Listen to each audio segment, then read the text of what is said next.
Here we go, folks. 5 teams vying for 4 spots. Or for some of you, probably 4 teams are vying for 4 spots because it's pretty clear cut to you and basically to me. But I understand the Alabama argument. And if there's an Alabama argument, there should be a Tennessee argument, right? 6 teams vying for 4 spots, even though that's not reality. Maybe that should be reality. Welcome to the Voice of College Football, and consider this, folks. Many of you watch during the college football season, of course. Many of you watch all year because football never stops here at the Voice of College Football. The day after the national championship game, we will just continue day after day after day after day with everything that's going on in college football like nothing ever stopped. So consider, if you're in for the long run, 24/7, 365 with us, first of all, I thank you. And secondly, you know that we talk about this all the time. This is the center of the college football universe, the playoff. Who's going to make the playoff? What should the playoff be? How should it be determined? How many teams? What's the format? Where should the locations be? It's all about the playoff. So this is the day. We finally get to this day. We talk about this in May. We talk about it in February. We talk about it each week of the season, every day. But we finally get to this day. And those 13 people, those 13 individual members who hold all of the authority of college football, because this is what it's all about. This is why you play. As it was most famously stated at one point in the NFL, this is why you play the games, to play for a championship. We saw that over the weekend, conference championships, which I put a ton of stock in and always have, and they are at the heart of college football. The conferences are unique. They're traditional. They go back generations, and they're tangible. But this is the national championship, and we are a gold standard society here in America, the United States, and it only matters to us who wins the gold medal, or to most of us. Therefore, it's about the playoff and the national championship game. So welcome in. I will leave the link, and depending on when we get started here, which I'm guessing there's going to be a long delay because it's a television show. They want to build up an audience, and they want to drag this on as long as possible because the audience for this TV show on ESPN, believe me, is going to plummet once the 4 teams are announced. It goes whoop, because tons of people don't care to hear anything more out of the analysts or why those teams made it or why other teams did not make it. They just want to see the 4 officially, and then they're done. and they're out. So they're going to drag it on for a while. So maybe we'll take some calls. And then just keep in mind, when we go through the rankings, I'm going to suspend that particular call and suspend the calls until at least we get through the rankings. Okay. Kirk Herbstreit's on set, so it's a big day. There we go. Exclusive reveal of college football playoff teams on ESPN, and we directly know here at the Voice of College Football, we appreciate everybody being here. Thank you so much for your support and being here for the best discussion, debate, and analysis, not because of me, but because of you. Let me get the link in the chat. I'm fired up. We should be fired up. I'm less fired up than I would be had there been a ton of chaos. I was looking forward to it, hoping and pleading for, as many of you were, a ton of chaos. We've got just basically one minor argument, one minor bit of business, which would be Alabama, that really matters. And then the other one would be, does Ohio State jump TCU? And I think not. I don't think Alabama is going to be selected, and I do not think Ohio State's going to jump TCU. I believe, and I could be wrong, of course, because as I often say on here, and some of you already have heard it so many times that you preempt me before I answer your question to say, Mark, I know that you're not in the business of trying to guess what a committee is going to select. But based on what we've seen out of the committee, based on how they've set this up, Georgia won. Obviously, they are the most dominant team in the country with the best resume. Michigan, a clear number 2. And Michigan fans, I do understand your argument for number 1. Better wins at the top, the better win at the top. Number 3 is TCU, with one more win than Ohio State, with a conference championship game appearance in which they took Kansas State to overtime. And then also a deeper list of wins than Ohio State, and not on the scoreboard as egregious of a loss as Ohio State by 22 points to Michigan, and then Ohio State at number 4. The case for the Buckeyes over TCU is, number 1, they've got a better number 1 win in Penn State. Number 2, they lost to the number 2 team in the country, one of only 2 undefeateds, while TCU lost to a 3-loss team. And number 3 point for the Buckeyes would be that they have clearly been more dominant by any metric the entire season than TCU. TCU's been hanging on by a thread each and every week. To their credit, they've come through unscathed, at least at the conference championship game. We just had a call there. I was about to take it. But if you would like to call back, that would be great. We have left the link in the chat. I will do it one more time here. So please join the show if you would like. Once again, just understand that once they start to select and unveil the rankings, then we will suspend that. Even though number 5 through 25 don't really matter to many of you and most of you, I get it. They matter to me. They do matter to me. So, Uncle Rico, what you got? Local Ohio State media guy got an email this morning with details for covering Fiesta Bowl, which would mean Ohio State, Michigan semi. That local media guy should not be revealing that. I would think that he would cease to get emails after this concerning that, but who knows? So we've got an inside scoop from Uncle Rico. So it pays for us to have connections like Uncle Rico.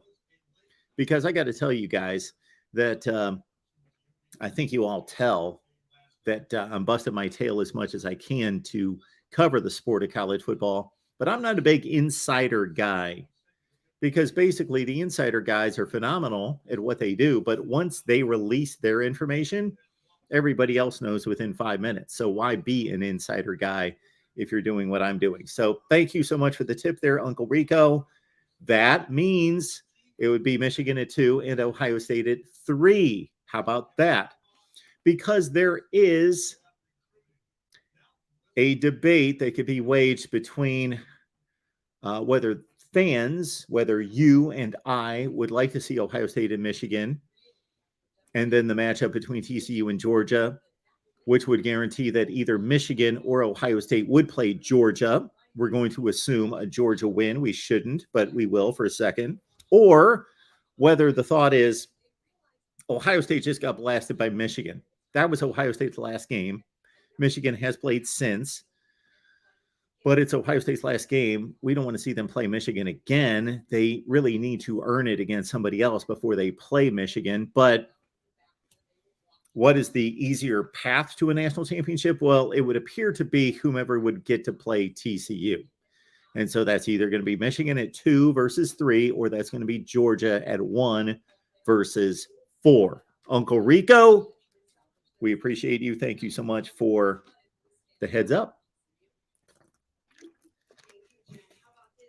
Ohio State, Michigan fans, how do you feel about that? Playing each other? Do you want to play somebody else with a possibility that you play Ohio State or Michigan the next time in the championship game? Or do you not want to play in the first round?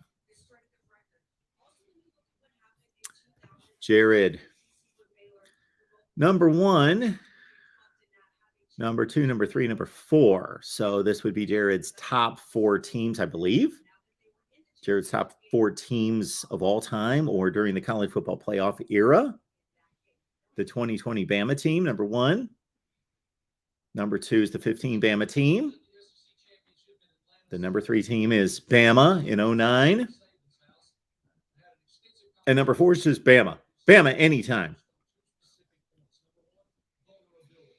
Marty Smith's at Alabama. And Nick Saban, of course, went on his media spree last night, campaigning for his team, much like Urban Meyer did in 2006 and was successful. I had a number of issues with Nick Saban's claims, but I understand why he does it. He has every right to do it. And certainly the networks want to talk to Nick Saban. They want to hear from Nick Saban. They're usually tracking him down just to get a word from him because he typically could care less to talk to the media because he knows he can talk to them anytime he needs it. So he needed it last night. I was asked yesterday whether Nick Saban contacted the media or they contacted him, Fox Sports in particular. And I'm almost certain that they contacted him. They know that the only controversy to capitalize on in a business that thrives, especially in this day and age on controversy, is to implement or put out there the Alabama equation in all this. That's the only controversy. And then the only mild controversy would be Ohio State versus TCU for the 4 spot. We can also throw in Tennessee, as ESPN is right now. Tennessee lost to Georgia by 2 scores. It was a bigger blowout than that. They lost to South Carolina by 25. It was a 35-31 game. I like to point out it was not a blowout from the start. It was a 4-point game in the third quarter. Then Tennessee got just blasted after that. And the committee is going to take into consideration, because they already have, that Hendon Hooker is injured. Now, by any logic, how could Bama possibly jump over Ohio State, let alone Tennessee jump over anyone? Unless the committee changed its mind, then it's going to have a ton of explanation in front of it to say, well, we changed our mind. We just are thinking differently this week than we did last week. Well, then that would completely shoot the credibility of the committee if they would in fact lift Alabama or Tennessee over Ohio State or Alabama and Ohio State. I don't see any way around that. That would shoot the credibility of the committee down the drain, because the only path that I saw for Alabama prior to yesterday was LSU winning, or a weak argument would be LSU playing close to Georgia, boosting Alabama's resume, and there being the argument that this magically boosted Alabama's resume so much that it surpassed Ohio State. But before this weekend, last weekend's rankings were Ohio State 5, Alabama 6. Neither team played. And if anything, Georgia won impressively. They did not play Alabama. LSU did. They lost unimpressively. And Michigan won impressively for the most part. And that gets tacked on to Ohio State's resume. So if anything, Ohio State's resume has been boosted by the weekend results. Toledo, hey, somebody pointed out last night, Toledo won the MAC championship. That boosts Ohio State's resume. In the eyes of the committee, probably not. In the eyes of all of you, probably not. But it technically did.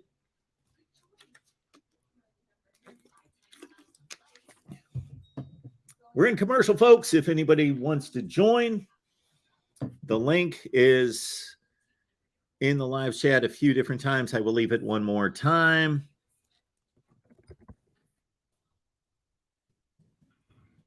I have just posted a video on Deion Sanders at Colorado. Just posted it, fresh off the presses, hot off the presses. My thoughts about primetime to Buffalo. I've just noticed in recent weeks, maybe I'm way behind the times, that primetime has become Coach Prime. That makes sense. He's a coach now. So primetime has become Coach Prime. Maybe he's going to become Prime Buff with the Buffs. How do we like that? And then this week in college football, we also have the matter of a Heisman Trophy. Caleb Williams, Max Duggan, it seems to be coming down to those two, with many of the ballots already cast before championship weekend. This needs to be cleaned up in college football as well. If you're a Heisman voter, you either need to determine that you're going to send in your ballot after all the games are played, and that needs to be a mandate that if we receive your ballot before the last game is played, then your ballot is going to be considered null and void, and you are going to be disarmed of your privileges. Or it's a regular season award that does not include the conference championship games, and therefore the voting is going to conclude, and you need to have your ballot in before the championship games. One or the other. First call coming in this afternoon. We appreciate debate. Gave it a shot there for a second, but unfortunately couldn't connect or something. So call back if you'd like. Hopefully we can connect with you. We appreciate Mike being here. We got Jared here. We got Mike Rotunda here and Willie, J.K. Marshall. Good to see all of you. Ashton's on the line. Ashton, we just want to keep in mind that once they go to the rankings, we're going to stop our conversation just to take in the rankings. But appreciate you being here. How's it going? Good. How are you? Good. What's going on? Nothing much. Just getting ready for the rankings to come out.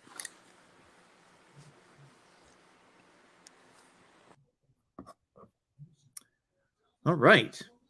That was probably the most intelligent call we've ever received here. Ashton is waiting for the rankings to come out. So, folks, we want to let all of you know that there are rankings coming out. Ashton has informed us. We've got rankings coming out. All right. We may want to look into that. All right. Latest super chat coming in. We got We on Lock Nation. We on Lock Nation. Thanks for everything, even though you're a Buckeye. I respect Buckeyes more than Michigan State fans. Okay. So for We Unlock Nation, it goes Michigan State fans at the bottom, Ohio State fans next to the bottom. Thank you for the respect. We appreciate you. I do what I can here, and I do my best. So I got to say, Michigan Nation, Wolverine Nation, whatever you call yourself, thanks for being here because we appreciate it. And we cover all of college football. We do our best. And for the teams that we don't cover, it's either because not much is going on there or I just don't have enough time because I'm one person. But we intend on covering all of college football. And once again, as we take these calls, we're going to suspend the conversation once the rankings start. We got Dalton on the line. Dalton, what's going on? Hey, nothing much. Enjoying the show so far. As a Penn State fan. What do you expect to see? What do you want to see? What's on your mind? Hoping Alabama does not make it into the top 4, but have uncertainty if the committee's going to trust the legend that is Alabama to put them at 4. I think the 4 spot's the only thing up for question. Well, here we go. I'm surprised that they're not going from 25 all the way down. They're actually showing us the top seeds first. So we've got Georgia at 1. Okay, we know that. All right. And we'll probably have 10 minutes of conversation before we get number 2. So you don't want Alabama, and that's all your only hope here?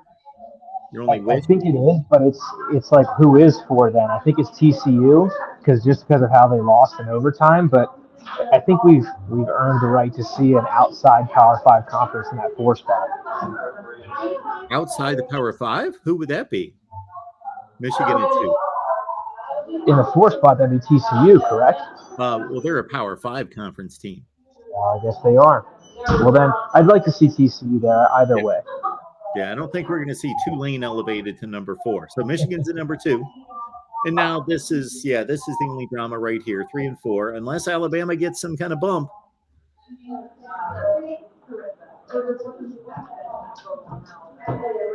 What are your thoughts on the 4 spot as far as who's more deserving of that spot?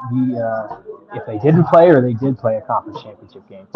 Yeah, so I'm thinking that TCU should be the 3 and Ohio State the 4, but I understand the argument, and I've made the argument for Ohio State too. So it can go either way for me, and I totally get it, but I would go TCU 3 and Ohio State 4. I like that. I'm sorry. I don't.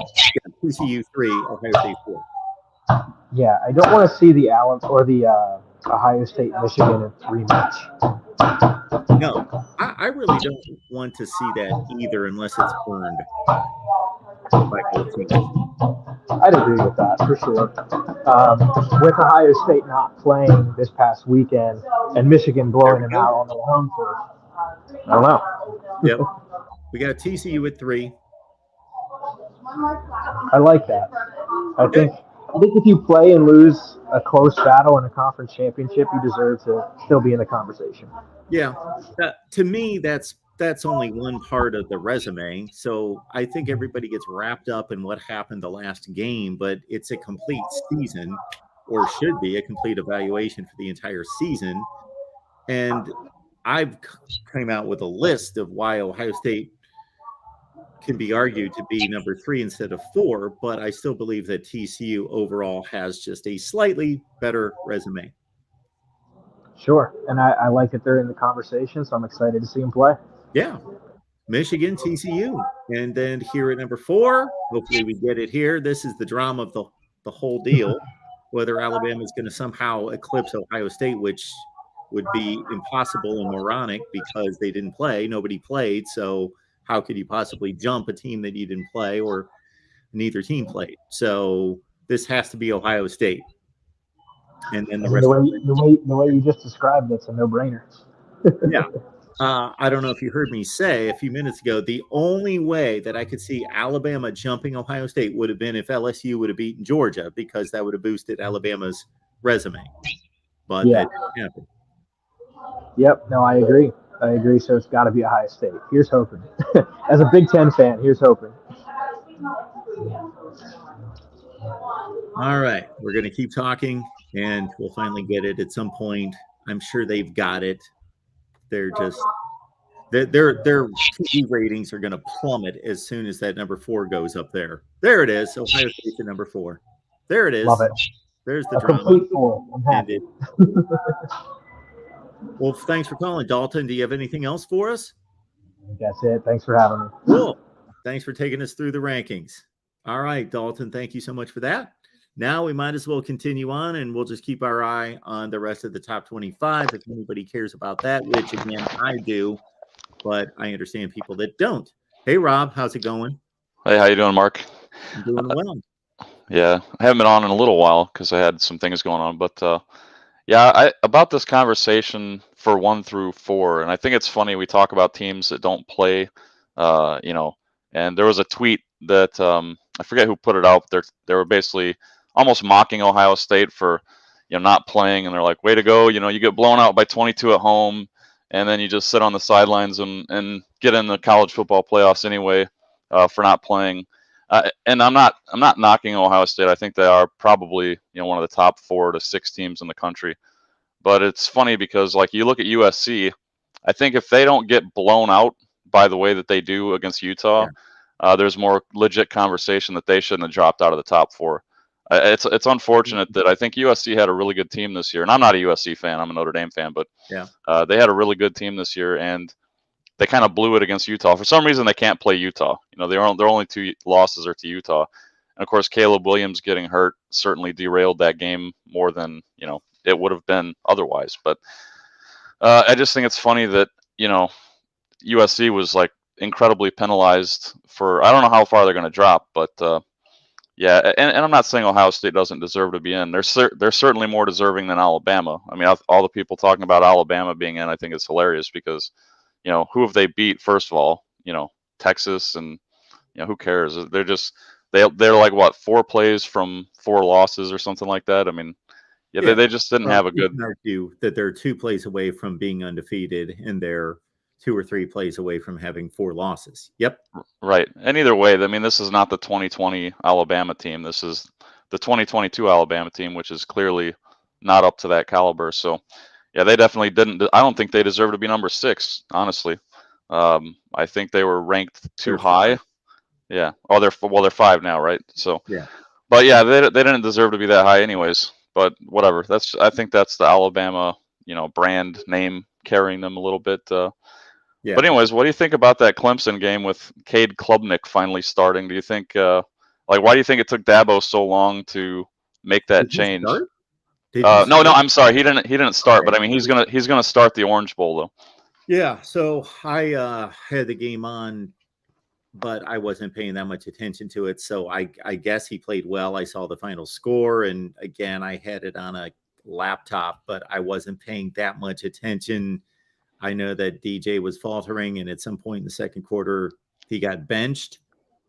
And I don't know, Cade Klubnik came into a game. He came into a game against Syracuse, and they came back and won. He really didn't have anything to do with it. He really didn't do anything. And then he came into the Notre Dame game and threw a bad pick, but I think they threw him in a bad situation, backed up at his own goal line. So, I think that we don't see what goes on in practice. So I don't know how well he's playing, but based on the way DJ's playing and the way Cade Klubnik's highly recruited and thought of, that I would think that this is the move to make, and it should have been made earlier. Yeah, well, he wasn't to me, he's got a lot of hype for that game yesterday, but it's not like he was blowing the stat sheet away. He was like 20 of 24 for 279 and a touchdown. He was 20 for 24? Well, that's exactly what I was about to say. Like, the rest of his stats don't look that amazing, but the fact that he was 20 for 24, and you got DJ going like 9 of 30 or something a lot of the times, it's just, yeah. Well, I'm just saying DJ is, I feel bad for DJ because he's a nice guy, but yeah, it's just, I don't know what happened to him, because he seemed like he was going to be the next star at Clemson, and he just kind of fell off the rails. Yeah. He is completing 62% of his passes this year. Okay. Well, yeah, I took one game a little too much then, but yeah, it's he did have a 9 for 29, I think was the number against South Carolina. Yeah. Cade Klubnik, 20 for 24 for 279. Yeah. I think that's the big, to me, it's those completions. Like, if he can stay completing and limit the turnovers, then that's going to be good for Clemson. But I think people are kind of overhyping him a little bit. They're like, oh, Clemson finally got their quarterback fixed, and I'm like, well, it's one game, people. We don't know. Like, yeah, he played well against North Carolina, but they're not exactly world beaters on defense. So no. So we'll see what he does in the Orange Bowl. But anyway, that's kind of my thoughts there. I should let other people get on here. Yeah. I didn't see that much, and just saw that he got into the game, and I knew DJ started, and obviously I saw sporadic downfield plays, and I saw a blocked field goal that led to points. And again, I don't really have any kind of evaluation except for they did what I expected them to do. I didn't really give it much thought that they would cover the spread against North Carolina, and they did. They're just a better flat out better all around team. Oh, how are you? One more thing. What are your thoughts on Ohio State? So they left TCU at 3, even though they lost, which I think is good because I think TCU definitely played a good game there, and Yeah. I think the coach kind of screwed them over at the end, sadly, because they went for it instead of kicking the field goal. But either way, so do you think Ohio State has a good shot against Georgia after what you saw against LSU? And LSU is kind of one of those teams that are hard to judge. So yeah, what are your thoughts on Ohio State versus Georgia? I don't think they have a good shot. I think they've got a shot. I think they've got as much of a shot as anybody else that's played them this year. I think they're just as good, if not better, than Tennessee and Oregon, certainly. So those are the two best teams Georgia's played, aside from LSU, I guess. So they're the best team that Georgia's played this year. And Stroud is going to play, right? That's what we hear.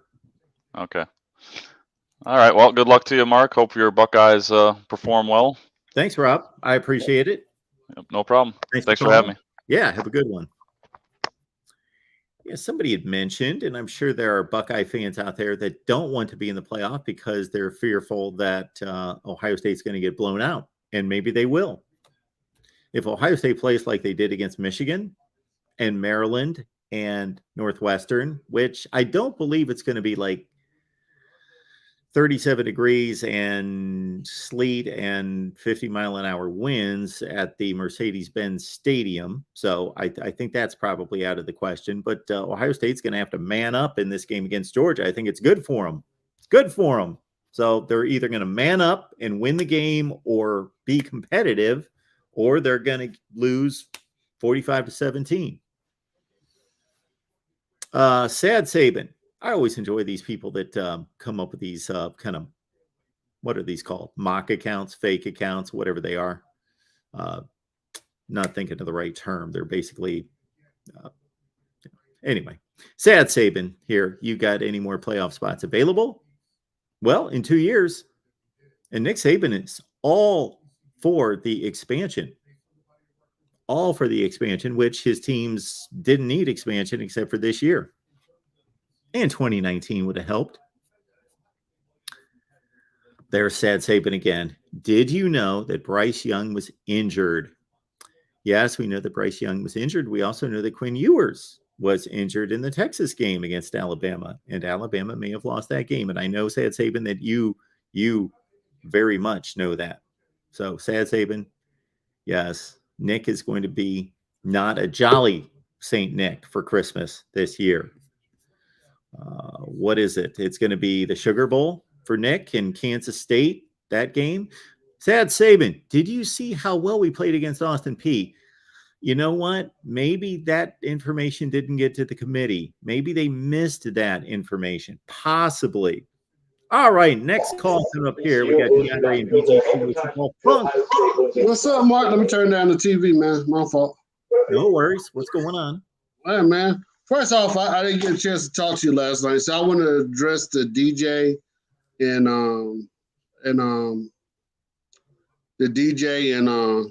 Cade situation. Sure. And I would like to remind people, Carolina makes all their quarterbacks look good. Every quarterback they play against, they make look good. Now, come on, Mark. They did play 3 backup quarterbacks on the road and lose to them, right? Now, 4th stringer with NC State, he looked excellent too, right? Yeah. The backup quarterback for them might be just as good as Devin Leary. I don't know. But yeah, Carolina's not got a great defense. Yeah. That's my point. And I have said this in the past, and I'll say it again. I don't think that DJ was meant to go to Clemson because when you heard about DJ when he was coming out, he was more like Jameis Winston.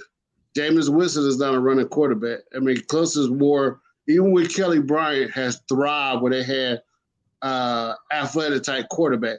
So I think people are being way too hard on DJ. I just don't think it was the correct system. If he doesn't go pro, I think he should transfer to like Michigan State or Texas A&M where it more fits the style. But I know we're here to talk about the college football playoffs. We all knew this was going to happen, especially after Clemson lost to South Carolina last week, because everything fell perfectly for Clemson. So I think they would have got in They didn't lose to South Carolina by 1 point last week. Yep. But I think Ohio State's a good choice, and I agree with you that I think that Ohio State probably was the best matchup against Georgia. Georgia, I seen LSU play this year, but they still gave up 30 points to LSU. And I think Ohio State has a way better offense than LSU does. And they got more time to get healthy and prepare. I think Ohio State's down with their 2 tackles. They're two right guards. We're here. Well, they're right guard and left guard, right? Was that correct? Oh, the guards. Yeah. Yes. Yeah. So, they're able to get them back. I think it'd be a much improved game. And sometimes you just, like I said, Michigan and the weather helps beat Ohio State. And I know Georgia and Michigan play similar, but I think that because they're playing in the dome, I think that Ohio State will fare a little bit better versus Georgia than most people give them credit for. Well, there were no weather in the Ohio State-Michigan game. It was 55 degrees and sunny. Well, 55 in the South and 55 up north is totally different. Exactly. 55 in the north is perfect football weather. That's the point. Yeah. It didn't have anything to do with the game. Michigan just blasted them in the fourth quarter. Oh, yeah, but I agree with you. But we talked about, looking at Stanford and what they did to Oregon and Southern Cal when they rose, because they played a different brand, and that brand doesn't help Ohio State out. That physical ball. We saw that with Oregon last year, in Michigan last year. So, yeah, they're going to have to get ready. But I like Michigan. Georgia's chances. I don't know what happened to the Ohio State's receivers throughout the year outside of Marvin Harrison Jr., but I was expecting big things for them. And any bowl game excites you, Mark, this year outside of the top 4? Well, I'm going to see the bowl selections. I haven't seen them. Oh, I thought you said that. I just thought one of y'all said that Kansas State and Alabama was playing. Well, Kansas State won the Big 12, so they're going to be the Sugar Bowl representative for the Big 12, and Alabama's the next seed in the SEC. So that's about the only thing that I know off the top of my head. There's all sorts of bowl projections, and USC is supposed to play Tulane in the Cotton Bowl. That doesn't do much for me. Well, that's one thing I was telling Jordan and Craven last night. I would love to see Clemson play Southern Cal if that was a possibility in the Orange Bowl, because I haven't played since the 60s. I think we went to Clemson and Tennessee. Yep, and that's another good matchup because they recruit the same area. And I was telling Jordan and them this last night, Tennessee is the reason why Clemson went on probation in the 80s, because the 2 guys that wanted to leave Clemson wanted to go to Tennessee and play, but Clemson wouldn't release them for their scholarships. If you look at the opening of the Clemson Nebraska game in the Orange Bowl, they talk about that, the 2 guys that wanted to go. And also I have insider information on that one. So, yeah, they wanted to go. They wanted to go there. But, that was something I was interested in seeing. And even Clemson going to play Utah out there in the Rose Bowl, which I know ain't going to happen. Probably Utah or Penn State, right? Probably so. That's what they're aiming at, probably. Yeah, I don't think they're going to. Clemson's going to get the Rose Bowl. I don't think the Rose Bowl wants it. I say that's what I would like. That's what I would have liked to see. Like to see Clemson and Utah. Yeah, the Rose Bowl. See a traditional Rose Bowl, so I think we're going to see Utah and Penn State, correct? Yeah. Yeah, that's what I was looking at, but not that sounds like a traditional Rose Bowl, but but that's what I would. That's what I was hoping for. Because I don't think Clemson's ever played. Well, I know Clemson's never played in the Rose Bowl. I think Duke is the only ACC school outside of Florida State that ever played in the Rose Bowl. So actually, the Rose Bowl was held in Durham one year. But yeah, man, I enjoyed yesterday. A bunch of upsets. I mean, what could have been, what should have been for Clemson is just you had it all there at the same time, and unfortunately, we lost to South Carolina. So 1 point.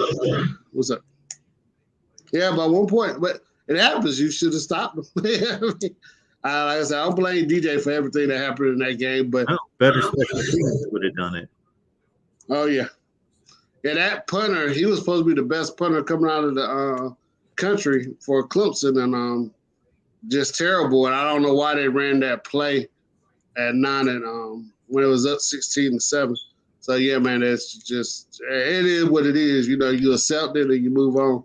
We'll have better years next year, and we'll see. And I hope DJ just find a better landing spot for himself or go pro or something, because I think he's an excellent kid. I mean, I just think that it's sad that he had a difficult year this year, and he was much improved compared to last year. So I just hope that he can. Man, I love these Georgia tight ends. I mean, they're just amazing. That kid that's I don't know his name, but number 19, I think it is. Man, he's Brock Bowers. That's got to be one of the best. I didn't really see the guy that played for the Atlanta Falcons like that. They came out of Florida, but this guy, every time you see him play, it's like, how did he catch that? That guy was just amazing. And I like Brock Bowers. The backup tight end at Georgia, he's a 5-star. Darnell Washington. If you ever see him line up next to Brock Bowers, he makes Brock Bowers look like a child. Yeah, number 0, right? Huge. Yeah. Yes. Yeah. What did the other kid that transferred for LSU? Did he ever start back playing? Eric Gilbert. Yeah. He played a little bit, but I don't know what's going on with him now. I don't know if he just had another personal issue in which that took him off the field. I don't remember. I remember hearing at the time, but I don't always retain information. So I think it was a personal issue, and I don't believe it was health. I'll look it up.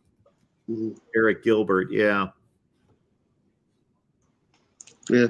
And some people said he would probably been better playing defensive end coming out of college, high school. They thought that he would have been a perfect type defensive end. So, but I mean, this is all good. I wish the kid the best. Sometimes I know they got to develop a little bit before you go pro, but some people ain't meant to go to college because they don't want to put in the work. They just want to play football, and unfortunately, it doesn't work like that. Kirby Smart said a few days ago, he said, we're trying to help Eric Gilbert be the best person he can be on and off the field. That's a decision we make each and every week. So obviously he's having issues. Robert, let me ask you this. How do you like the Georgia Tech hire, and how do you like the Colorado hire?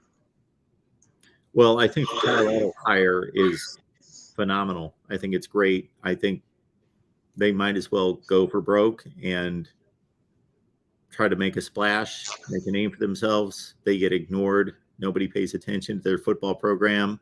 So they could make really good hires there's a lot of good, capable football coaches out there, but you might as well hire somebody who's shown to be a capable football coach, at least at that SWAC level.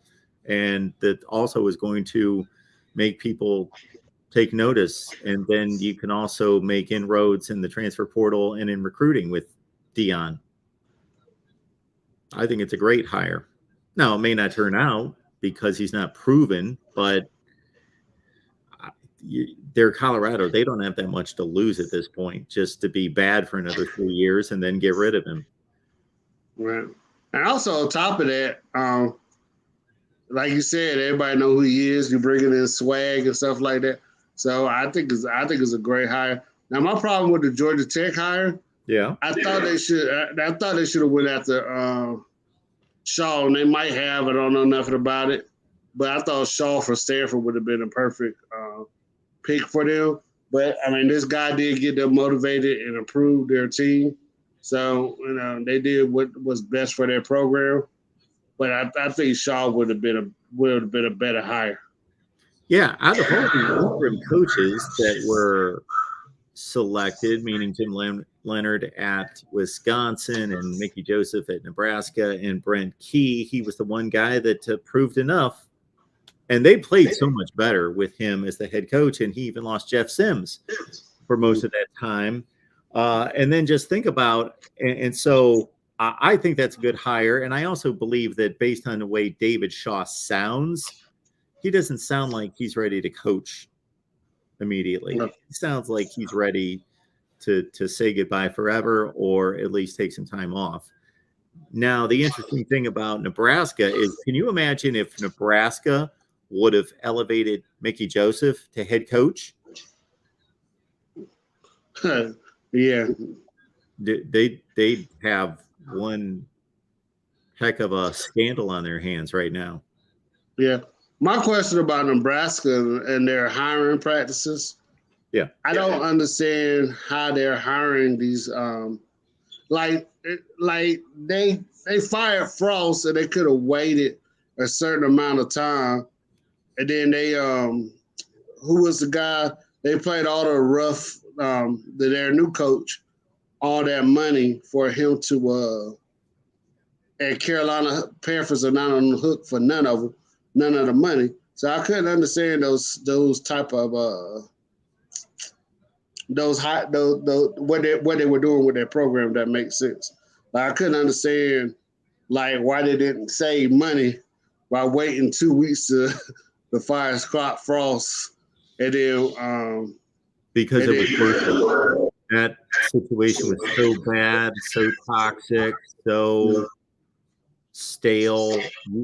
2 weeks is an eternity, 2 to 3 weeks in college football, and to have recruiting derail and all of that become even the course of 3 weeks. Yes, it was worth that amount of money. okay. But the more I thought about it, when that initially happened, that was my initial reaction too. They couldn't wait two or 3 weeks to save $7 million. No, you're running a big time football program and it's a joke, and people know that he's gone, and you've got a couple more home games and they're chanting fire Frost at the games, and you're losing recruits. And yeah, it's just move on. Yeah, if you say so, but I mean, it's not my money, so they can do whatever they want with it. But I would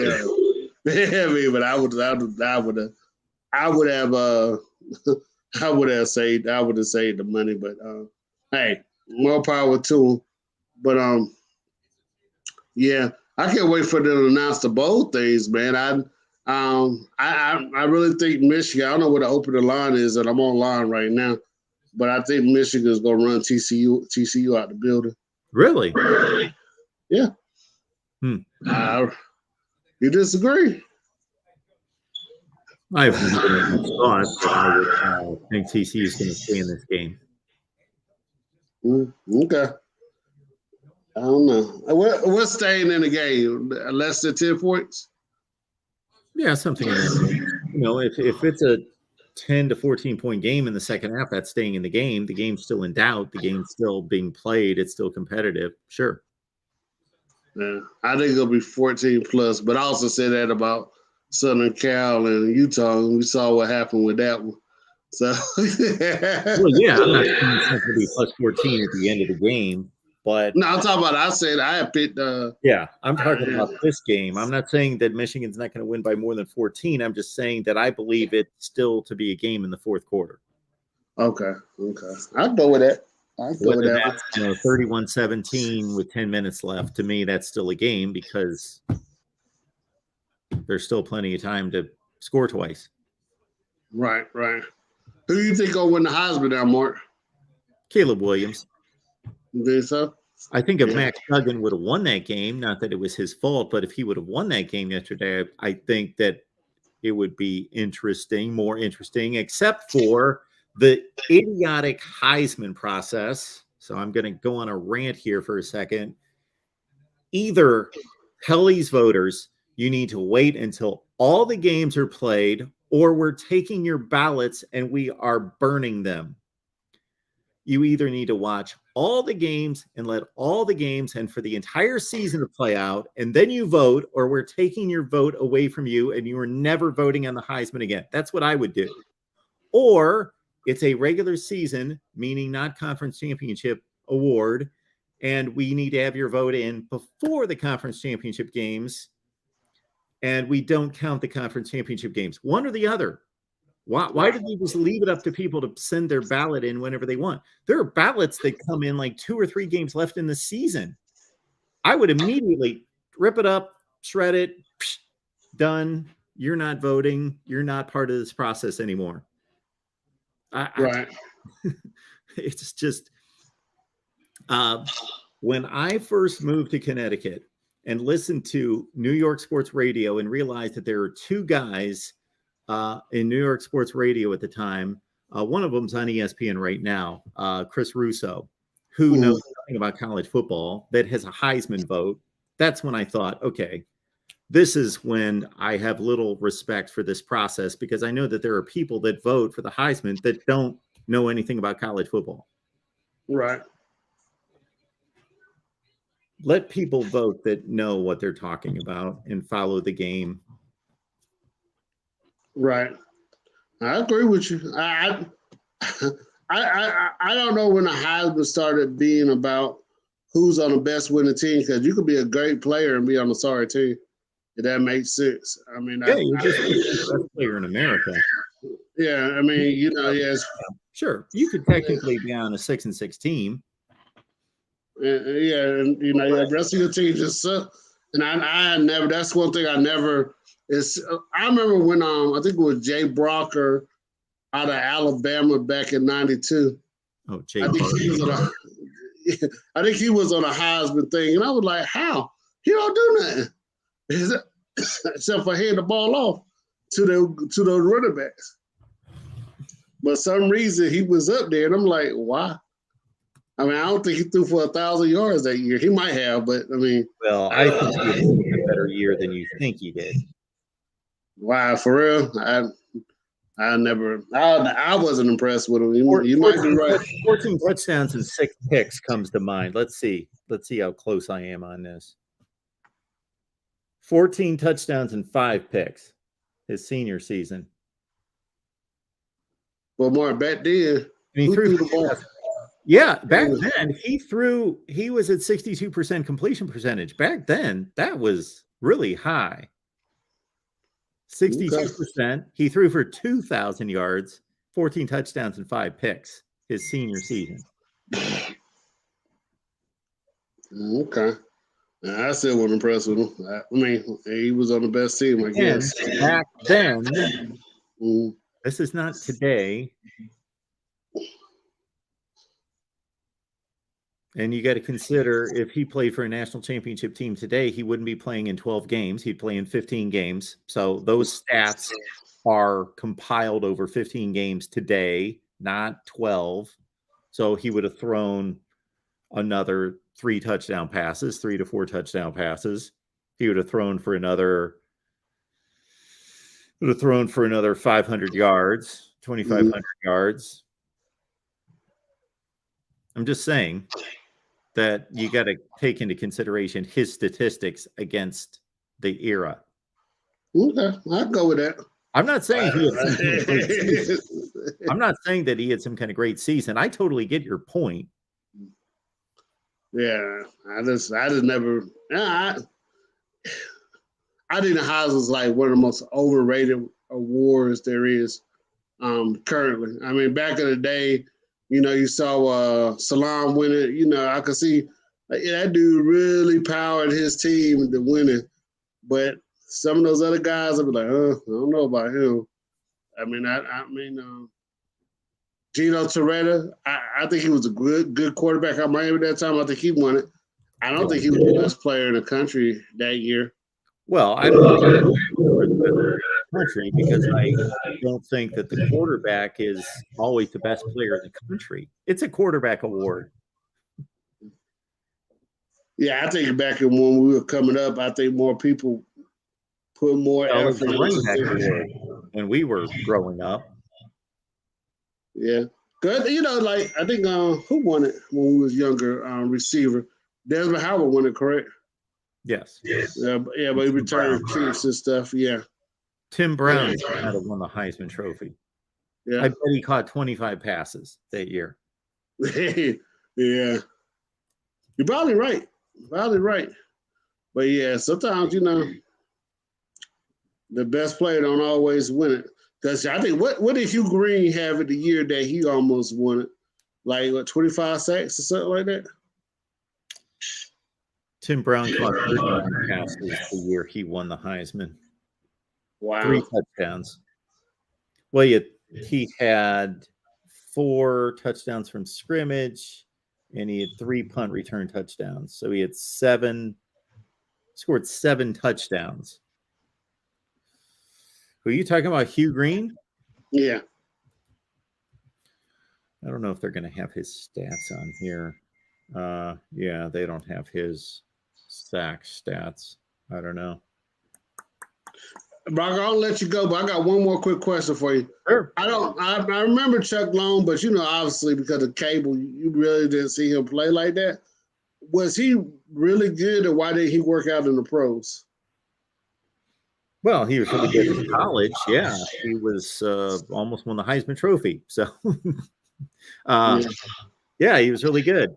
I wasn't old enough to really process and try to rate him against as an NFL prospect, but he was drafted in the first round. So he obviously was considered to be. But look at how many quarterbacks get drafted in the first round and don't turn out. Most of them. Oh, yeah. I was just wondering because I never heard his story of why he didn't work out, why he never worked out in the pros or nothing like that. But I know he was really good at Howard, and I know I'm about to say something that's probably wrong in your book, but he's the only Howard quarterback I know that has ever done anything while he was at Howard. I know Banks might have. That's another one that comes to mind, but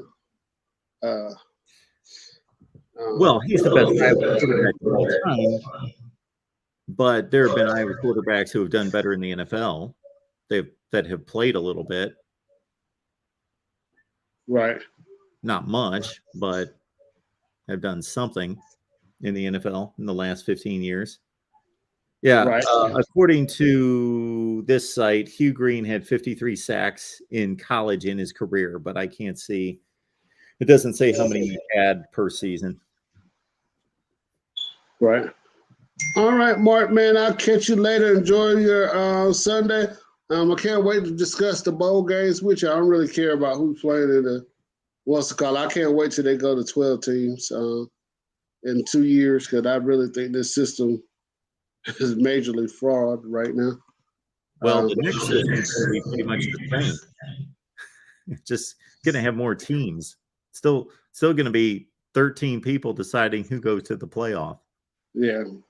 I know you told me this about what you put in the computer, but I really think a computer system should take part of it. I don't know about the AP poll, but AP and coaches poll, because they all mirror each other. But I think they need to find a different way to pick, not just, I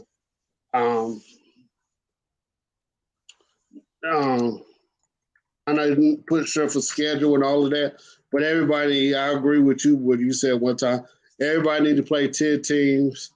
And I think if you're going to help these smaller colleges out, go out there and put them on.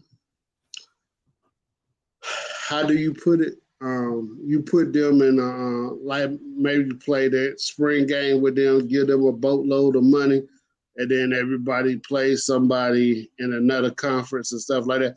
Actually, I think this is going to make it worse because Michigan just showed I don't have to play a strong schedule to get into the tournament. I could play some weak schedules. I know Clemson can help play Notre Dame every so often, but heck, I would load up on cupcakes if everybody's going to do it like that and just call it a day.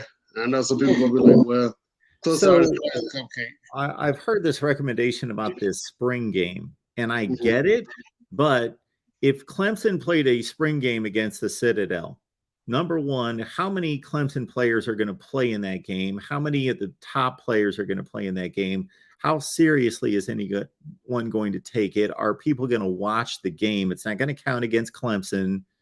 I just don't know how much money that's going to raise. They're going to put it on TV. Is that going to be, that's not going to make the type of money. So right now, if the Citadel goes and plays at Clemson, Clemson signs a check and gives them $1.4 million. Well, that's because the game's on a network. It's at least on the ACC network, and the stadium's full. But if they're playing the Citadel in the spring and they're not going to play their players, and it doesn't count and all of that, I don't know that it's going to generate the kind of money that can pay these teams. Well, Mark, we already talked about how much TV money they bring in. It's still gonna make a difference, right? If I don't know how much close it gets from just to the ACC network, but if you get $13 million to go to a bowl game, and I know that goes into one big pot, but if you give that school $1.5 million, you still got $12.5 million to play with, correct? My point is that they are paying them based on how much money they make for that particular game. They're not going to make that kind of money playing them in March. Yeah, but I mean, who cares about the spring game? I mean, we might tune in just to see who's out there and stuff like that. That's about it, right? Yes, but they are not paying $1.5 million to play a spring game. They're just playing a spring game. They're practicing anyway. So they actually make money on the spring game because they're practicing anyway. So why not turn the lights on at the stadium and let people in and have them pay money and put it on TV and make money? But if they do that with the Citadel there and they got to write them a check for $1.5 million and nobody's going to watch it, or nobody more than that's going to watch the spring game, and maybe Clemson, a team like Clemson, wouldn't even play a Cade Club possibly for more than a series or two and say, you know what, we're playing a real live guys get hit, guys get hurt kind of game. So we don't want to do that. Right. So I got you. We're going to play our third string quarterback and our third string this and that. And that's what they do in the spring game anyway, right? Pardon me? I just said the money for it. But, man, that's what they're doing anyway. But, yeah, I got you. Well, Mark, you have a great day, man. I'm about to start watching Red Zone. All right. Thanks, Andre. I appreciate it. Have a good one. You too. LBC Trojan, good to have you here, man. TCU's the number 3. Uncle Rico's not the Adam Schefter of the voice of college football. Uncle Rico is much more valuable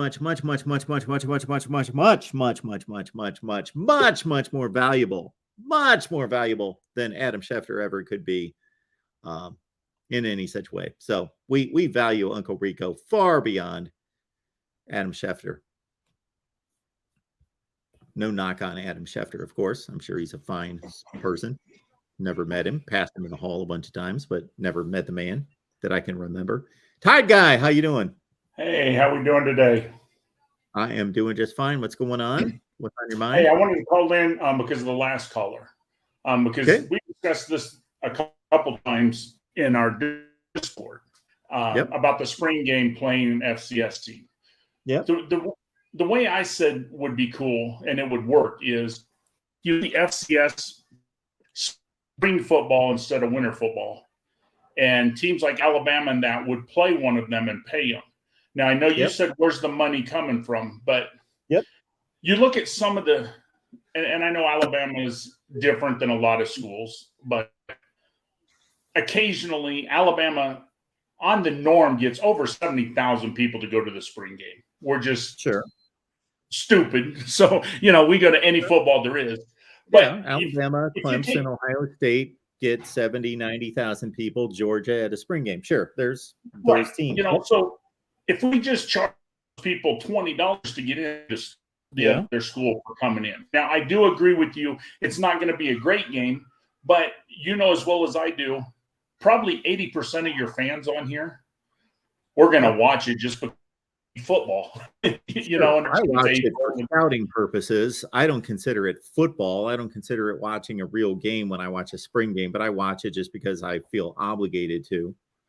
But I don't enjoy who the it. new players are, and kind of see how the freshmen. A lot of schools, the freshmen come in January just so that those extra practice game, and you kind of see what you're like.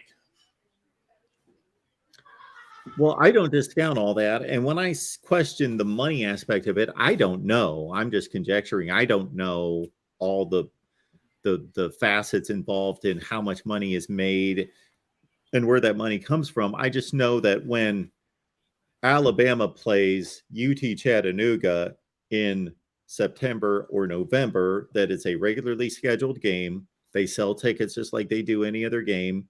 that cost 75, 90 bucks, whatever they cost. It's on the SEC network. No, it's not going to be on CBS, but it's on the SEC network. So it's part of the overall television deal that nets Alabama, whatever it nets them. And so you can divide that by 12, and that's what it is. And they more than make up the $1.123 million that they pay out to UT Chattanooga. I'm just questioning if that's a spring game. Number one, if Alabama's going to trot out Bryce Young for the first series, maybe not for any of the game. And maybe Will Anderson doesn't show up either. And Alabama just conveniently doesn't play a ton of guys in the game, number one. Number two, that because it's not a regularly scheduled game, maybe it roughly gets the same kind of rating that the spring game gets regardless. Alabama fans may actually want to see a spring game more than see them play UT Chattanooga because they can see both of their players on both sides of the ball play at the same time. I'm just kind of questioning how much money that game generates. But here's the question for now at the Alabama spring game for somebody to walk in the door. Do you know? And you're smarter than most of them. Right now, we have pro football in April. The USFL come back. But if we put the FCS in the spring to play football, wouldn't ESPN and Fox pay a little bit of money for them to play for the, so I mean, and then also think about it like this: you're an Ohio State fan. I'm a Bama fan. About you, but I don't have a real FCS team right now. But if FCS was playing in the spring, I would pick up an FCS team. So I'd invest a little more money, buy t-shirts, I'd buy hats and stuff like that. So I think the FCS would actually make more money doing that. You're possibly right. I don't know, but I understand your thought, and that you may be right. I don't know for sure. I don't know enough to argue with you, or I don't have enough of a opinion based on information to either argue with you or support you. You may be right. I find it kind of difficult to think that most college football fans would just pick up an FCS team in the spring. I wouldn't. I could care less who's playing and wouldn't watch any of it. I can't imagine I would watch any of it, but a lot of people would, sure. But I mean, there's a lot of good football down there. I mean, you look at what North Dakota State's done, South Dakota, so I mean, it would give you something in the spring because not every college football fan is a baseball fan, is a basketball fan, and so there's after yesterday was a sad day because now football is over except for bowls in the playoffs, and we got to wait a whole nother year for a lot of schools. Where this way we could start, FCS in March. Now you only got a few more months, and here comes more games to carry us over until, our football comes back in August. The other thing I would say about this, and again, I don't have the answer, I'm just bringing up points, is I don't know how the average football player, student athlete would feel about that because they don't have a pro career. 99 point whatever the percent of FCS players do not have NFL careers in their future. So they're playing football to get a scholarship, and they're used to playing summer camp, fall camp into the fall, and not used to playing in the spring. I don't know how they would feel about that. I have no idea. I don't know how many of them play other sports, play baseball, let's say, because it's not as hyper-focused. Yeah, it's not as hyper-focused. I don't know a whole lot of football players that play basketball once they get to college just because of the overlap of the seasons, but I know a lot of football players play baseball at lower level. Track team, the running track or stuff like that. So I don't know how that would impact that. I would just like to see more football year round because I get bored once once the playoff is over. It's kind of a long stretch. I'm sure you're right about a lot of people being interested in spring football. Sure. And think about it. It'll help your show in March when there's not really nothing to talk about. We got a new, there's plenty to talk about. And well, Tide Guy, I appreciate you thinking of me, but I guarantee that nobody's going to talk about FC. If I produced an FCS video, nobody would watch it. I guarantee that.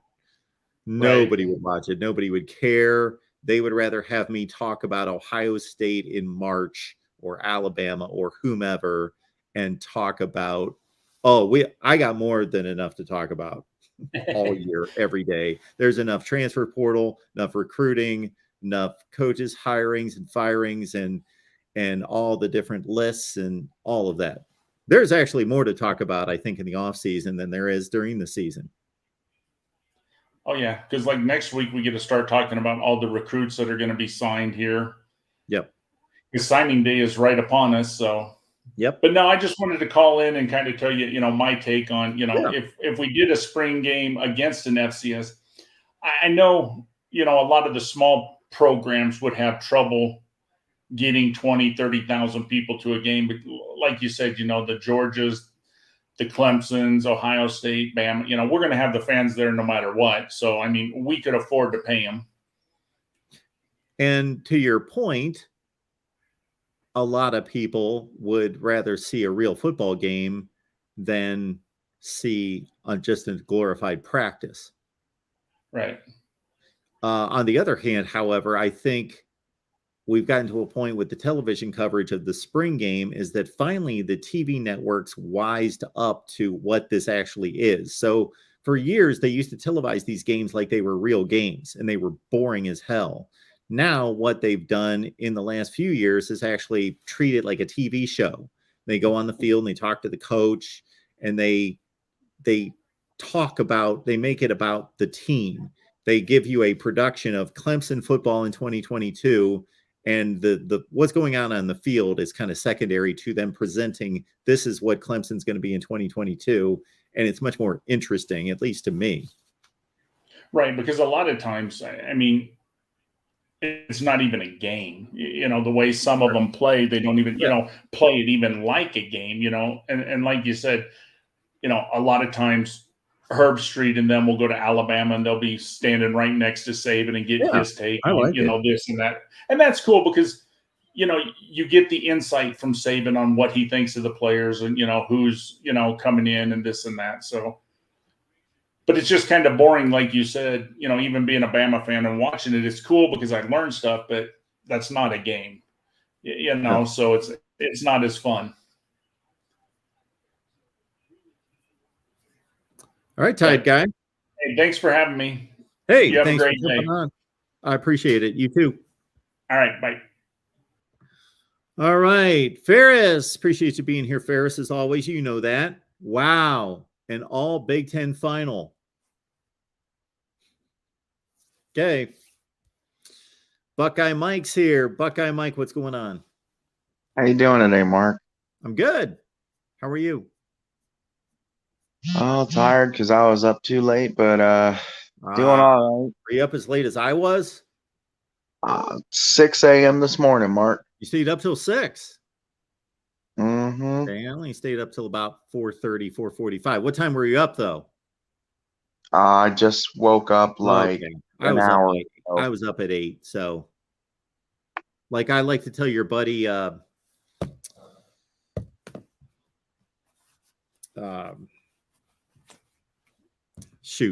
like to tell your buddy, not Jackson, but oh my goodness, I'm blanking on you young guns.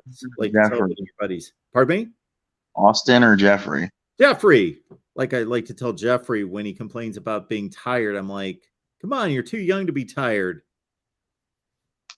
Dude, I'm a 65-year-old or older man inside of a 26-year-old body. No. You got to reverse that. I know. No. Well, right. What's on your mind? I'm honestly happy. I wouldn't have been upset if Bama did get in because of the whole question with TCU. I had a feeling they wouldn't, though. But, at the end of the day, my whole point has been this is a game, and we're here to just watch these guys play. Yeah. Yeah, I know we have fans, and I know that I've had some slip-ups and been crazy in tangents before, but that's all right. you know, realistically, and I go back to Jeffrey's point, Bama didn't deserve to get in. The 4 that got in were the ones that deserved to be in because Bama had 2 losses. Sure. Ohio State and TCU that were in front of them had 1. So my biggest surprise is TCU, USC didn't finish in the top 6. Why? That was kind of a surprise to me. Okay. Well, I mean, because, they were sitting at the 4 spot. Yes, they did get blown out. And I mean, in a way, I guess it makes sense because, Ohio State was number 2 and dropped 3 spots. So when they got blown out by roughly the same amount. I don't see the listing out yet of the top 25. Right. They haven't done it yet. I'm Right. just saying when they revealed the top 6, it was Okay. Georgia, Michigan, TCU, State, Alabama, and Tennessee. Yeah. I just would have thought that, even though it was a 3-score loss, that it would have dropped USC to 6. But, I mean, it is what it is.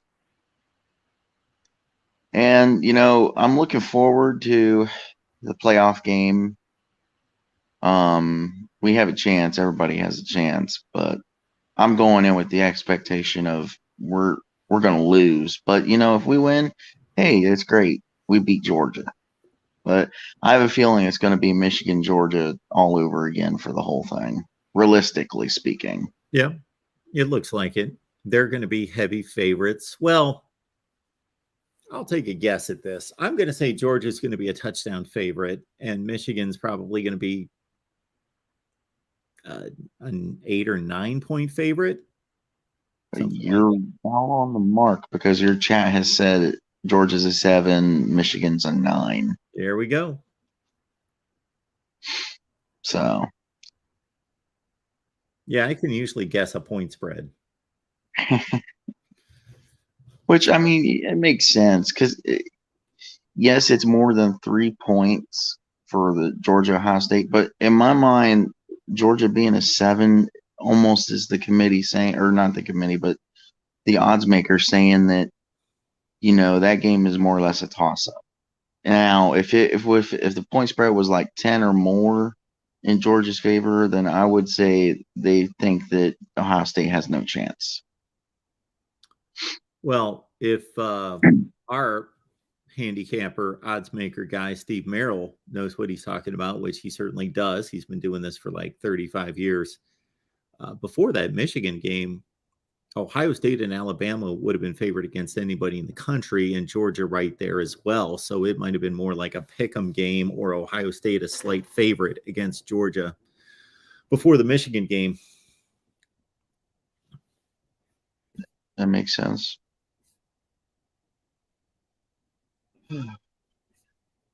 Now it's just full of anxiety until the day comes. Anxiety? Why does there need to be anxiety? Well, maybe not. Maybe anxiety is the wrong word. I guess excitement of like I want to get this game over with, but I want to be able to sit and watch and enjoy the game. Like I guess I'm just saying I'm ready for the game. I got you. Well, Ohio State has a lot of issues to fix in the next 4 weeks, so they get that chance. Yeah, I think Knowles was running the right defense, and then at the end of the day, Michigan towards the end was just like, all right, we're just going to shove you one way and create a big hole, and then you don't change anything. The thing was, like, everything was working fine, it seemed like to me, besides the corners and safeties getting lost. Yep. And he just didn't change anything on the defense. I don't know why they had to run blitz on the Donovan Edwards touchdown runs. I don't understand bringing just everybody, the full house of players, to sell out. Yeah, I don't get that either. I mean, stuff works, and if it only works for so long, and then, when you get figured out, you need to change the play call. Like, don't get me wrong, Knowles is a good coach. Yep. And like everybody said, the nickel defense worked in the Big 12. This is the Big 10. This is a completely different ball game. So you got to be willing to change stuff on the fly. Ryan Day needs to be willing to change his scheme. CJ Stroud needs to be willing to take off, make the right reads, make the right progressions. And, you know, Edward made a good point in the after stream last night. He said, realistically, Ohio State, if they win the toss, they need to get the ball first, punch them in the mouth, pump up your defense to get a 3-and-out or some kind of stop. And then your defense can be like, okay, we can hang with these guys. Let's go. And then Ohio State offense just go back down and score again. Because I think realistically he's right. Because if Ohio State can jump out to about a 2-touchdown lead, or at least I'd say even a 10-point lead, then we got a fighter's chance realistically. Well, there's a lot of ifs involved in those statements. I would kick off if I'm Ohio State. If I'm anybody, I kick off. Yeah, and see, that's what I told him. He was like, Yeah, I kick off. If your defense is not going to put stops up there, then you're not going to win anyway. And I always like the ability to score at the end of the first half and get the second half kickoff. Yeah, the potential 10 or 14-point swing like Utah had or should have had. Yep. Yep. Oh, speaking of that, honestly, to me, and no, it's not the Ohio State fan factor, but to me, that was probably the best conference championship game this weekend. Just because of how like you could see all the momentum swings back and forth. The Big 12. No, the Pac-12 game. The Pac-12 game was a better game than the Big 12 game? Well, I mean, I guess yes, the Big 12 game was really good too. I would say it was better than the Pac-12, actually. I guess that's the fan in me coming out. Did you watch any of the post game for the Pac-12 game, by the way? No.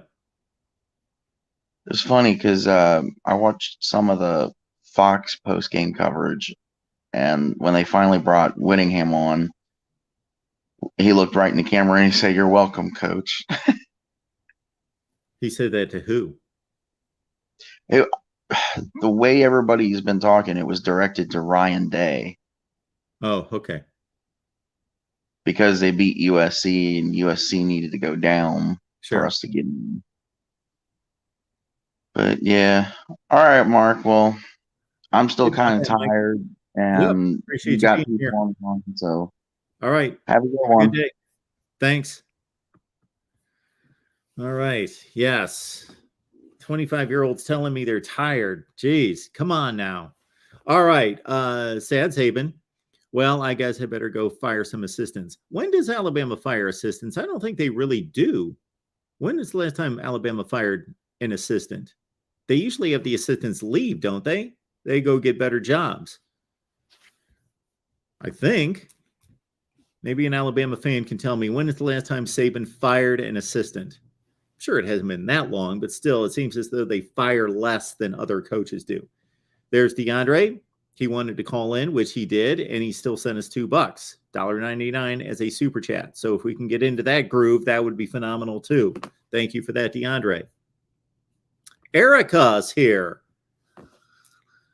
Iowa will go either to the Music City Bowl or the Duke's Mayo Bowl. If we get Duke's Mayo, I'd love to see Mayo poured on Brian Ferentz as revenge for such a BS offense. Yeah, that would be a good switch up in terms of the whole, just looking at the betting lines there. They're exact. I nailed those betting lines. That's what I should do for a living, is set these betting lines. Anyway, yeah, that would be apropos right there. Instead of win or lose, because they're going to win 13-10 or they're going to lose 13-10, Brian Ferentz should get dumped on with mayo. That should be the least that's done to him for implementing such a horrific offense for all this time. Yes. It should be rubbed in his hair.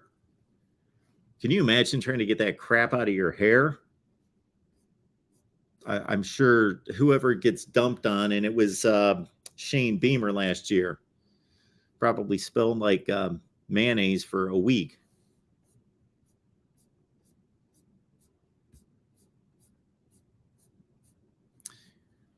Sad Saban's back. Big Ten bias strikes again. There we go. Now, in addition to the SEC bias, we'll have those that will say that the Big Ten bias is coming through. So we now finally have another conference that was able to get 2 teams into the playoff.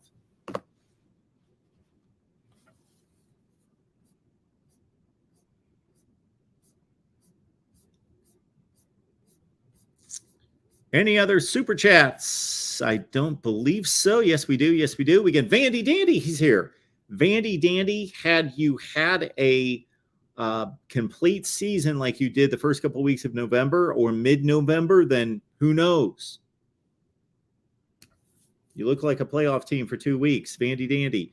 Shame Tusk won't be played in the playoffs. Shame Tusk. Tuscaloosa. There you go. Not in the playoffs. Not this year. So they missed for a second time. All right. We got Don on the line. Appreciate Don being here. Friendly reminder, if you live in Michigan and want to carry a gun, you must apply for a CCW before you can conceal and carry. Just throwing that out there. Well, Don, anytime you want to give us more consumer messages, then we will certainly accept them here at the Voice of College Football. Thank you so much for that reminder to all that want to carry a gun in the state of Michigan. Gun owners in the state of Michigan, take heed. Anything else here? I don't believe so. Yeah. Uncle Lou stopping by TikTok. Uncle Lou, I believe, is alluding to Georgia waiting for Ohio State. Yeah, that should be a whole lot of fun. I'm going to enjoy the game regardless. You know, this is new life for the Buckeyes. Win or lose, get blown out. You can't win the national championship if you're not playing in the playoff or the invitational. It's the invitational. It's not a playoff. It is a crappy, stupid, moronic system, but it's college football. So it is what it is. And the committee was let off the hook. They had a very easy. I would love to know how long it took the committee to come up with this decision. Did they still meet for like 8.5 hours to determine this? Now, they should do their due diligence to get together, to walk through all the resumes and records and do the due diligence. And of course, they've got to rank the rest of the top 25. So there does take some time to that. They got to go through the whole process, even though nobody cares past number 5. They're going to take us through the top 25, which they're probably doing right now. Maybe they're figuring out the rest just to button up the rest of their role. Yeah, TikTok. Ohio State's going to have to play a whole lot better to match up against Georgia. There's no question about that. But hey, any Buckeye fan has to be ecstatic after watching that debacle against Michigan in the fourth quarter. Has to be ecstatic, excited. Are you not any Buckeye fan? Please tell me that you are not ecstatic and hopeful and excited. You can't win championships, even though they are tainted championships because of the invitational process. You can't win recognized championships if you're not invited. So they got invited because USC blew it. So USC, thank you. Thank you for having a weak and soft defense. Thank you. Just like Ohio State did the week before, but Ohio State didn't against other teams. But thank you, USC. Big Ten member USC.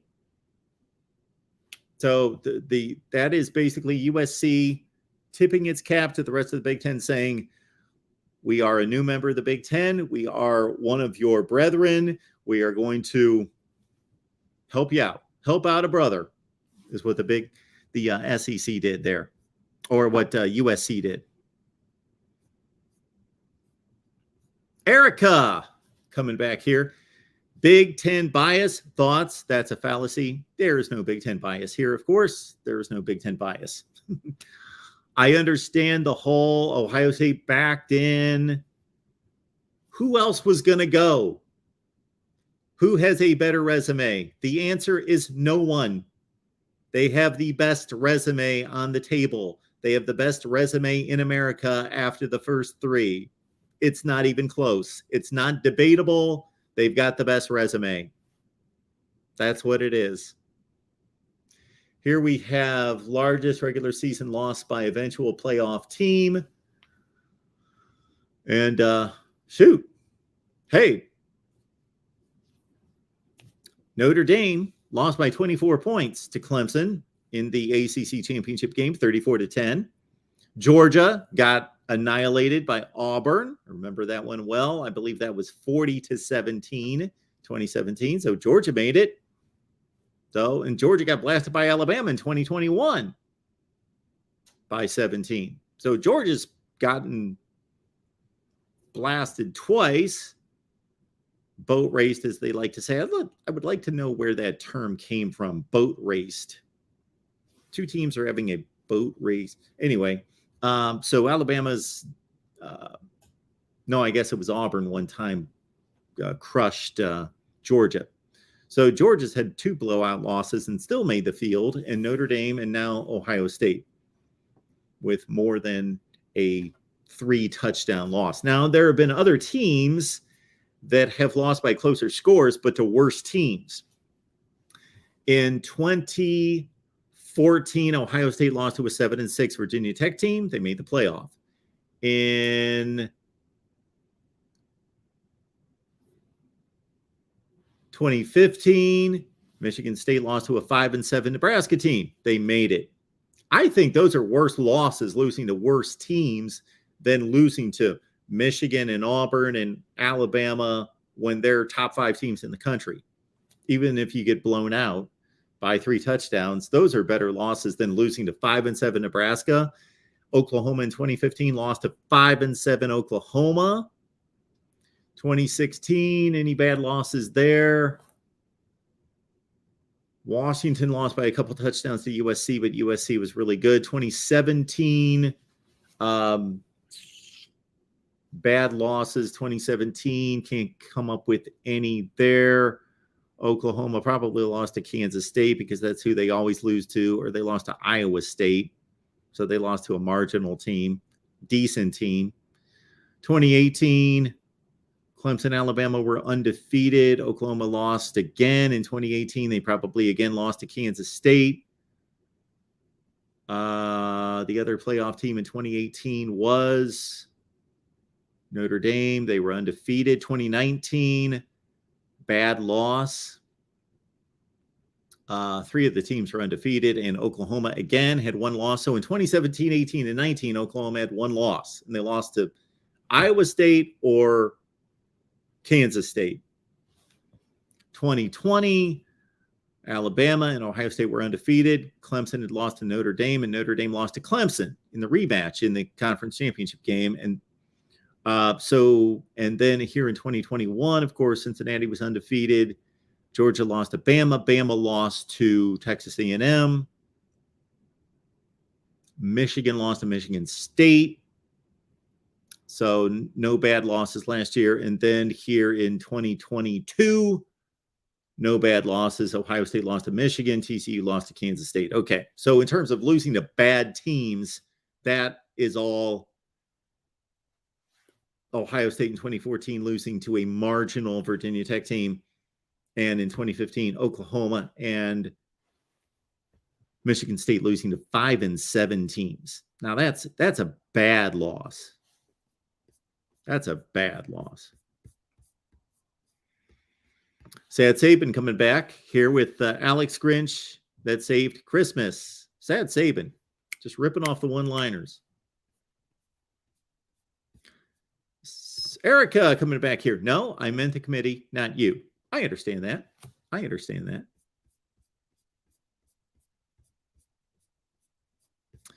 And I believe that pretty much wraps it up. Nobody else called. So thank you so much for being here, everyone. We will be here throughout the day, depending on any kind of breaking news. We typically have most of our coaches' news come out after the last regular season game. But in addition to Deion Sanders taking over at Colorado in beautiful Boulder, Colorado, and we posted a video on that, so please check it out. My thoughts on Colorado's decision to hire Deion Sanders. And we'll start to get the rest of the top 25, of course, and then the bowl selections come out, and we will have plenty to say later on. Maybe we'll go live. We will have our College Football After Dark show. That's coming your way at 10:45 Eastern time. So College Football After Dark live right here at the Voice of College Football. That's at 10:45 Eastern. And again, I'm going to go and be hard at work on bowl invitations.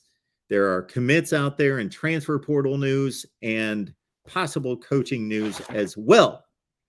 Right here at the Voice of College Football. Appreciate you being here. If you have any requests on content, hit me up at MarkRogersTV at Gmail.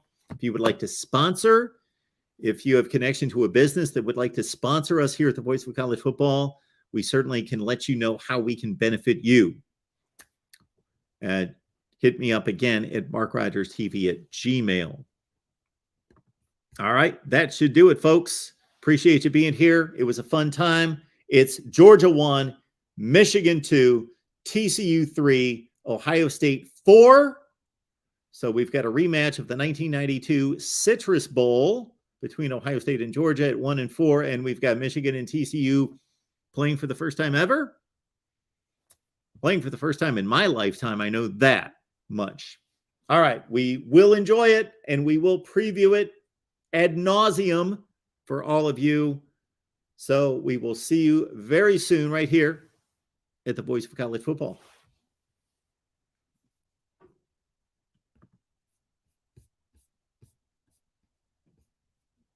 Erica, again, to clarify, Sad Saban said Big Ten bias in the chat. Big Ten bias. That's Big Ten bias.